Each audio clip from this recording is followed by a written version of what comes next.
سلااو ئەم کاتە و هەموو کاتێکی ژیانتان باش بینەرانی خۆشەویستی تەلەڤیزیۆنی کۆمەڵا زۆر خۆشحاڵم کە جارێکی تر بە بەرنامەی بەشدارانی شۆڕشی ژینە دەدوێن دەبمە میوانی ماڵەکانی ئێوەی ئازیز و خۆشەویست. لە بەرنامەی ئەم هەفتەدا میوانداری زۆر بەڕێز کاک ئیبراهیم ئەحمەدی لە بنەماڵەی دادخوازانی کوردستان و برای گیانبەخکرد و فریشتە ئەحمەدی لە شاری مەهابادین. هیوادارمەوەش تا کۆتایی بینەر و بیسەری ئەم بەرنامەیە بن. کاک ئیبراهیم ئەم کاتت باش سپاس بۆ ئامادەبوونت لەم بەرنامەیە.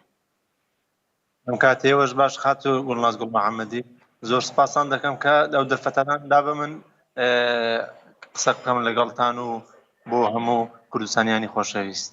زۆر سپاس کاک ئیبراهیم. پێم باشە خۆتان سەرەتا شێوەی گیان لە دەستانی خات و فریشتە کە بە تەقەی ڕاستەوخۆی جنایەتکارانی کۆماری ئیسلامی گیانی لە دەستاوە بۆ بینەرانمان باس بکەن. وەڵای جا ئەو ڕۆژەی ئەگەر فریشتە شەهید بوو لە مەهاباد وەزعی مەهاباد زۆر خراپ بوو، خەڵک زۆر لە دەرێ بوو. جیرانێکی فریشتە دراوسەیەکی فریشتە بە ناوی شەید زانیار ئەبوبەکری شەهید بوو، دەوروبەری ماڵەکەی هاڵۆز بوو، سوپا و نیروی انتیزامی دەورەی ماڵیان کرد بوو.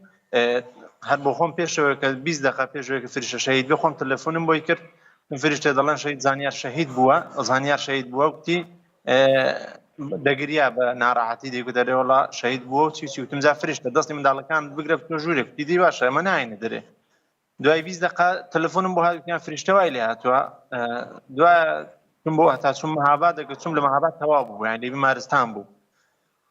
بەڵام لە بیمارستانیش زوڵمێکی زۆرمان لێ کرا، یعنی ئەگەر ئیجازەیاندا بە ئەو جنازەیە مێردەکەی بە دەماشێنی هاویش بووە، گە بیان ئیجازەیاندا بە فریشتە زوو گەیشت بە بیمارستانی شاید ئەو ڕۆژین بە نەمرد بە لە بیمارستانی گەزانیان فریشتە سەردەشتیە و خەڵکی مەهاباد نیە و لە مەهابادی زیاد کرد و جنازەکەی دەشتەوە سەردەشتێ، لەوەی دەترسان جنازەکەی بێنە سەردەشت، لە سەردەشش دووبارە هاڵوزی دەست پێ بکاتەوە.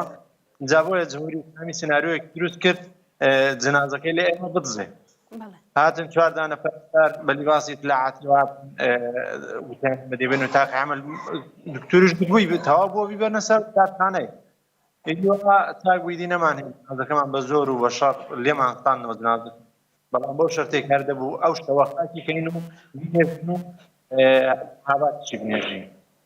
بەڵێ کاک ئیبراهیم خات و فریشتە نەخشی ڕاستەوخۆی بوو لە ناڕەزایەتیەکان یام ئەوەی کە لە ماڵەکەی خۆیدا یام لەسەر بانەکەی تەقەی لێکرا؟ فریشتە لە کن ماڵی خۆی فیلمبەرداری کردبوو لە 1970 فیلمی گرت بوو. دوایش کە چوو بۆیە لەوێ لەو ماڵی کە لێی بووە میوان بووە دەڵێن پەهبادی لەسەر سەری بۆ خۆم نەمدیوە دەڵێن پەهبادی لەسەر سەری هەڵسووڕاوە، لەسەر بانیش کوژراوە لە خیابان و شت نە. بەڵێ کاک ئیبراهیم دوای ئەوەی کە خات و فریشتەی گیانی لە دەستا کۆماری ئیسلامی هەڵسوکەوتی بەرامبەر بەیەوە بنەماڵەتان چۆن بوو؟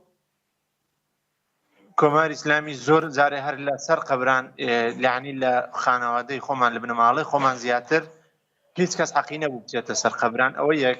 دوایش هیچ کەس حەقی نەبوو فیلم بگرێت، دەتوێت سەر قەبران داهاتن ئەوە لەوێ دیژبانیان دانەوەی ئەو دەمێک فریشتەمان لەوێ نەش دیژبانیان دانا، یعنی هیچ کەس حەقی نەبوو.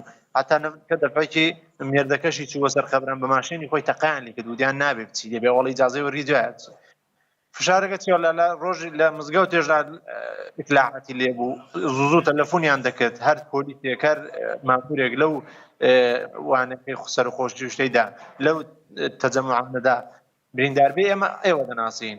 دوایش فشارێکی زۆر بۆ خۆم بۆ بنەماڵەم و ئەمیان گوتیان بوو گوتە ڕژیمی جمهوری ئیسلامی و دوای گەر بردیان مەژوورێ بە زۆری دانەوی سوادارم کەم بە ئەوە بڵێم گروهی ضد انقلاب وەکو کۆمەڵا یا وەکو حیزبی دموکراتی کوردستان خوشتمیان کوشتەوە زۆر یا دوای گوتیان دایانگوت 4 محتەرەزمان کوشتون، ئەگەر 4 محتەرەزمان کوشتون ئەگەر شکایەتی بکەی ئیعدام دەکەین. بەڵێ یانێ کۆماری ئیسلامی ئەیوت ئێوە یەک تیکە فیلم زەبتکان بێژن کۆمەڵە یان حیزبی دموکرات خوشکی ئەوەی کوشتووە؟ بەڵێ گوتی دەیگوت ئێمە دەیگوت ئەجار بەخشتەکەی ئەوان دەکوت دانکوت ئەتۆ بەدبەختی بۆ وە دوژیانی خۆت ناکەوی وەرە دیەکەی وەر ئێمەش پێمان ناخۆشە خوشکن مەلۆل تازە زیندوو نابێتەوە وەرە پوڵەکەت دەدەینێ دوو بەرابەرت دەدەینێ خانوادەکەت دەکەینێ بنیادی شەهید منداڵەکانی فرشەی دەکەینێ بنیادی شەهید حەقی ئەو منداڵانە زایە مەکە. ئەو دوو رەقسانە دو دانگوت چوار دانم قەرزمان گرتوون دانگوت شکایەت بکەی ئەوان ئەعدام دەکەنی دوایە بە لێدان و بە ئازیەتکردن لوتیشمەوە دیارە شکاوە سەرم شکاوە بەریان ئەزیەتکردم دانگوت دەبێت ڤیدیۆیەکی بگری بڵێ حیزبی کۆمەڵا یا حیزبی دموکراتی کوردستان خوشکەمی کوشتووە. ئایا بۆ بنەماڵەکانی ترم شتە ڕوویدا و کاوانیش وادار بە دان پێدانانی زۆرە ملێ بکەنەوەوانیش گرتە ڤیدیۆ بڵاوکەنەوە کە یەکێک لە ئازای بنەماڵەکانیان گیانیان بەخکوێ بیخەنە سەر حزبەکانی ڕۆژهەڵات؟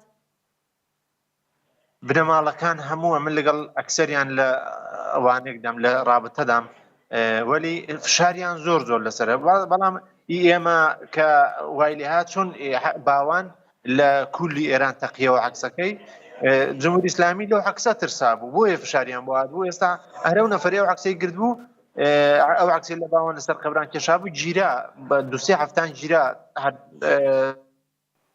هەر هەفتەیەک پێش ساڵ و ڕۆژی ژینامینی هەر هەفتەیە 10 ڕۆژ پێش دووبارە ئەو نەفەرێ ئەو عەکسەی لە باوان گرتبوو دووبارە بانگیان کردبەوە بۆ ئیتلاعات. بەڵێ یانێک گوشارەکان لەسەر بنەماڵی ئێوە بنەماڵی دادخوازان هەر بەردەوامە ئێستاش هەر بەردەوامە هەبینین کە دایمینە لە شاری بۆکان دەست بەسەر کراوە نزیک 10 ڕۆژەکە هیچ خەبەرێک لە شوێنی ڕاگیرانی هەیە کە لە ئۆڕمیایە بەڵام هیچ پەیوەندێکی لەگەڵ بنەماڵەکەی نییە. بەداخەوە وەڵا هیچ خەبەرێکمان لێ نییە بەداخەوە هەر دایمیناش نییە زۆر لە بنەماڵە دادخوازەکان فشاریان زۆر لەسەرە. باشە بۆ کۆماری ئیسلامی ئەوەندە دەترسێت لە بنەماڵی دادخوازان پێتان وایە بۆ؟ هەموو باوا باشە بڵم هەموو ئێران دەزانێت کە ئێمە زوڵمان لێکراوە و ئێمە ئەو شەیدانی ئێمە بەناحەق کوژراون و ئەو شەیدانی ئێمە بۆ ژیانێکی ئاسایی کوژراون بۆ ژیانی نەبۆ هیچ کوژرا فەقە بۆ ژیانێکی ئاسایی بۆ حەقی سەرەتایی کوژراون جا هەر بۆیە ئێمە دەنگمان دەڕوا ئێمە دەنگمان بڵاو دەبێتەوە ئێمە دەتوانین خەڵکی هاندین خەڵک گوێمان لێ دەگرێت.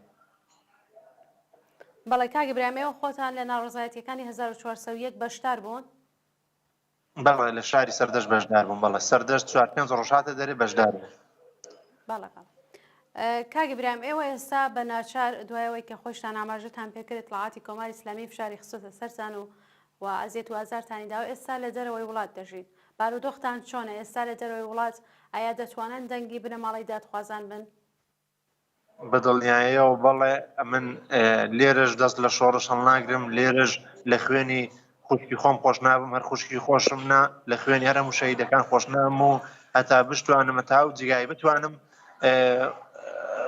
ڕێگاکانی دامە دەدەم و دەستبەرداریش نام و لێرەش هەروە کوتم شکایەتی دەکەم و لە سازمانی بینالملل و ئەو شتانە بە دوای دام و وەکیلی زۆر باشمان گرتووە و بەردەوامیش دەبین ئینشاءالله. زۆر سپاس کاک ابراهیم ئەگەر پەیامێک یان قسەیەکتانە ڕوو بە خەڵک فەرموو. وەڵای جا پەیامی من چییە من دەڵێم هەر یەکگرتووی ئێمە بەرەندە دەکا هەر یەکگرتووی ئێمە سەردەخاو داوام لە هەموو خەڵکی بە شەڕەفی کوردستان هەیە هەر چوار پارچەی کوردستان یەکتر بگرن دەوڵەتی جمهوری ئیسلامی لە کورد ترساوە هەر ئێستا مەسەڵەن ئۆستانداری سنایان کردوتە کورد هەر لەوەی لە تەزاوراتی 401 ترساون ئێستا مەسەڵەن مەسعود پزیشکیانی هێناوە بە کوردی قسە دەکا ئەوە هەموو نیشانەکانی ئەوەن کە جمهوری ئیسلامی لە کورد ترساوە بۆی ئەوە ئەو وانەکانە دەداتە بە کوردان و یعنی ئێمە زدی کوردنین و ئەو جورە فیلمانم داوام لە خەڵک هەیە باوەڕ بۆ سیاسەتە غەڵەتانە نەکەن ئەوە هەموو درۆیە و هیچ نەفعێکیان بۆ کورد نییە ئەوانە دانەوێ کوردی منقەرزکەن کوردی لەبەین ببە.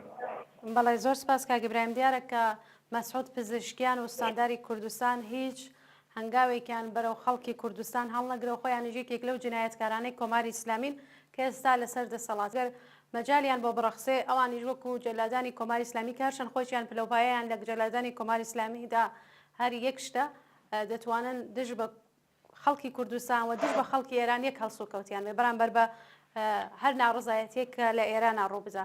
بۆیە سپاس دەکەم کە لەم بەرنامەیە بەشدار بووی جارێکی تر سپاس کە کاتت دانا و لەم بەرنامەیەمە بەشدار بووی. سپاس بۆیش زۆر سپاس زۆر مەمنون. زۆر سپاس جارێکی تر سپاس زۆر سپاس جارێکی تر سپاس بۆ کاک ابراهیم ئەحمەدی لە بنەماڵەی دادخوازانی کوردستان و برای گیان بەخکرد و فریشتە ئەحمەدی لە شاری مەهاباد. سپاس بەوەی کە تا ئێستا بینەر و بیسەرمان بوون ماڵاوە.